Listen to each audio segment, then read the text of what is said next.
নমস্কার, বাংলার মুখ চ্যানেলে আপনাকে স্বাগত জানাই। 60-এর দোরগোড়ায় এসেও সালমান খান একদম ফিট এবং ফাইন। এখনও বলিউড কাঁপাচ্ছেন তিনি। কিন্তু জানেন কি, বহুদিন ধরে একটি গুরুতর স্বাস্থ্য সমস্যায় ভুগছেন তিনি। কি এই রোগ, কি সমস্যা হয় এই রোগে?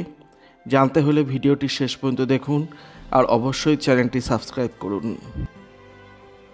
সম্প্রতি কপিল শর্মা শোয়ে এসেছিলেন সালমান খান। ভাইজানের এই বিশেষ পর্ব সম্প্রচারিত হয় শনিবার নেটফ্লিক্স প্ল্যাটফর্মে।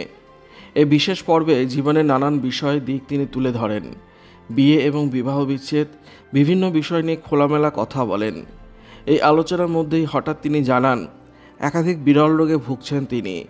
যদিও তাতে বিন্দুমাত্র হার মানতে নারাজ অভিনেতা।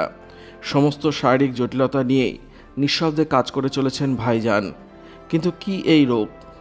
সালমান জানান, প্রতিনিয়ত নিজেকে স্বাভাবিক রাখার চেষ্টা করে চলেছি, প্রতিদিন কঠিন লড়াই করে চলেছি। এটা একেবারেই সহজ কথা নয়। আমার শরীরে AV malformation, trigeminal neuralgia, aneurysm সহ একাধিক কঠিন রোগ বাসা বেঁধে রয়েছে, কিন্তু নিজেকে সুস্থ রাখার চেষ্টা করে চলেছি। ভাইজান আরও বলেন, প্রতিদিন মনে হয় যেন শরীরে একটি করে হাড় ভেঙে যাচ্ছে।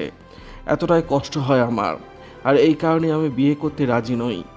এই বয়সে এখনও পর্যন্ত যা রোজগার করেছি তা যদি অন্য কেউ নিয়ে চলে যায় তা মানতে পারবো না। নতুন করে উপার্জন করার সেই ক্ষমতা হয়তো এখন আর আমার নেই।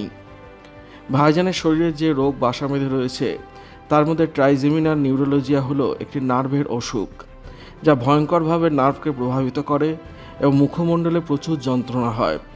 যন্ত্রণা এতটাই বেড়ে যায় যে মাঝে মধ্যে মুখের এক পাশ বেঁকে যেতে পারে। এভি ম্যালফরমেশন রোগটি হলো শরীরে স্বাভাবিকভাবে রক্ত চলাচল ব্যাহত হয়, যার ফলে শিরা এবং ধমনীতে অস্বাভাবিকভাবে রক্ত জমাট বেঁধে যায়। সবথেকে ভয়ঙ্কর রোগ হলো ব্রেন অ্যানিউরিজম, যার ফলে মস্তিষ্কে অস্বাভাবিকভাবে রক্ত জমে যায় এবং প্রাণহানির মতো ঘটনাও ঘটতে পারে।